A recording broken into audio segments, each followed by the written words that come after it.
Përbëjnë alarm shëndetësor. OBSH. Kujdes me përdorimin e tyre. Konsumimi ditor i 50 gramve mish të përpunuar i të rreziku në kancerit.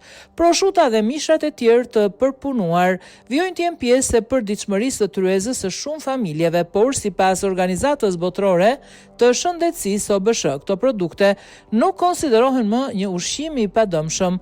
OBSH i ka klasifikuar mishrat e përpunuar në grupin e parë kancerogjen për njerëzit, i njëjti nivel rreziku ku përfshihen dhe substanca si tymi i duhanit dhe azbesti. Ky vlerësim bazohet në provat mjaftueshme shkencore tek njerëzit me lidhjen më të fortë me kancerin kolorektal. Në këtë kategori përfshihen produktet e përpunuara përmes kriposjes, kurimit, fermentimit, tymosjes apo metodave të tjera të ruajtjes si proshuta e gatuar dhe gjallë, salçiçet, mishi konservuar dhe produkte të ngjashme.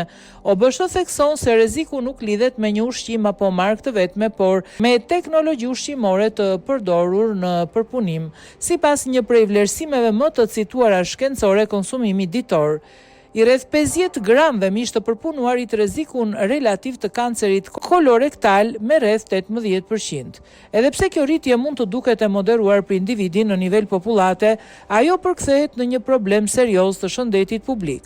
OBSH nënvizon se grupi i parë përfshin agent shumë të ndryshëm, por klasifikimi reflekton forcën e provave shkencore, jo nivelin e menjëhershëm të rrezikut nga ekspozimi.